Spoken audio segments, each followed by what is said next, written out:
So in Kenya right now, there are these two really different stories happening all at once. One story is all about individual opportunity, the chance for anyone to build their own wealth. But the other is a national story, one that's really grappling with some deep systemic inequality. So how can both of these things be true at the same time? Let's dive in and see, starting with that story of individual promise. It all kicks off with a promise, right? You see this quote from a guide for new investors, and it just captures that excitement. For maybe the first time, owning a slice of the country's biggest success stories feels like it's actually within reach for the average person. So, where does this all happen? Well, that's the Nairobi Securities Exchange, or the NSE. The simplest way to think about it is as the main market where you can go and buy a small piece of companies we all know, like Safaricom or Equity Bank. It's basically designed to connect regular people with big business. And you know what? Getting started is actually way simpler than you might think. The whole process really just boils down to 4 steps. You open an account to hold your shares, pick a broker to do the buying and selling for you, do a little homework on companies you're interested in, and then you just place your order. But here's the real game changer, the price of admission. The barrier to getting in has totally crumbled. You don't need a fortune to be an investor anymore. We're talking less than 100 shillings. That's it, enough to get you in the game with a single share, which makes the whole thing more accessible than it has ever been. Okay, so it seems like the path for an individual to get ahead is, well, it's right there. But that makes you wonder, doesn't it?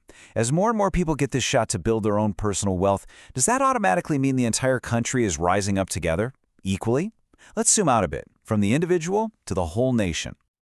And to get a handle on that national ambition, we've got to talk about something called Kenya Vision 2030. This is the country's official game plan for the future. And believe me, the goal here is huge. It's incredibly optimistic. The whole idea is to turn Kenya into this powerhouse nation, prosperous and competitive on the world stage, where every single citizen has a high quality of life. That's the big promise made to everyone, not just investors. Okay, that's the dream. But what's the reality? How does this grand vision actually stack up against the cold, hard data? This is where things get a little sobering. Now, to really get this, you have to know that inequality isn't just one thing. It's not just about who has cash and who doesn't. Researchers look at it in 2 really important ways. There's income inequality, and then there's outcome inequality. All right, let's look at this side by side. On the one hand, you've got income inequality. That's pretty straightforward. It's the gap in paychecks between the rich and the poor, and it's measured by something called the Gini index. Then, on the other hand, you have outcome inequality. This one's about whether everyone has a fair shot at the basics, things like good schools and reliable healthcare. And wow, when you look at the data from 2010 to 2016, it tells those 2 completely different stories. Look at the Gini index for income inequality. It actually got worse. The gap between the rich and poor grew by 14%. That's a huge jump. But at the exact same time, look at this. Inequality of outcomes got a tiny bit better, suggesting access to services became a little more fair. So what's the final score here? Well, it's a split decision, really. Kenya did manage to make things a little fairer when it comes to accessing services, but, and this is a big but, it totally failed to stop the income gap from turning into a canyon. You've got progress and failure happening all at once. So why? I mean, that's the million-dollar question, right? Why is this still happening, even with that big national vision? Let's take a look at some of the cracks in the foundation.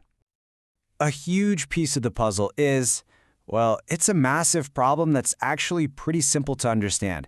There's just not enough money to go around for critical public services. And a lot of that boils down to Kenya's overall national wealth compared to countries that are more equal.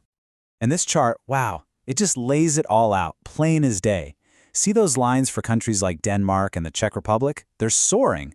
Now, find the line for Kenya. That massive space between them? That's not just a number on a page. That's the reality of the wealth gap we're talking about.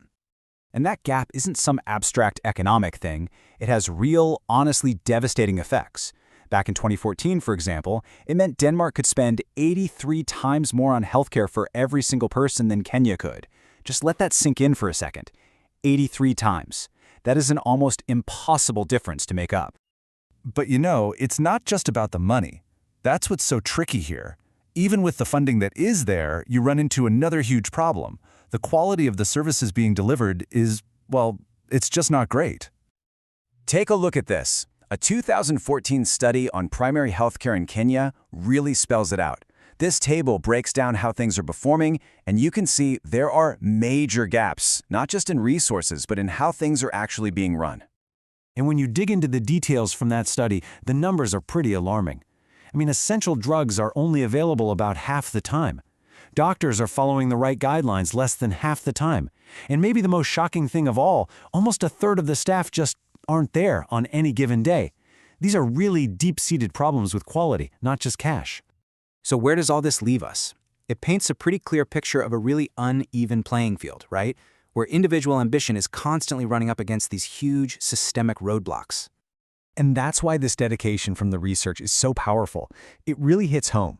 It's a shout out to the millions of Kenyans who are out there every single day fighting to make their lives better despite all of these challenges. It's about resilience. And that brings us right back to where we started, with that individual investor. Yeah, the opportunity to buy a few shares is real, but they're playing on a field that is tilted against so many. It shows us something really important. Just opening up the stock market isn't enough to create real, shared prosperity for everybody. You need those strong foundations like good healthcare and schools for that to happen. So it really leaves us with this big question to think about. For a country to truly thrive, is giving individuals a chance enough, or does the real hard work begin with building stronger foundations that can lift everyone up together?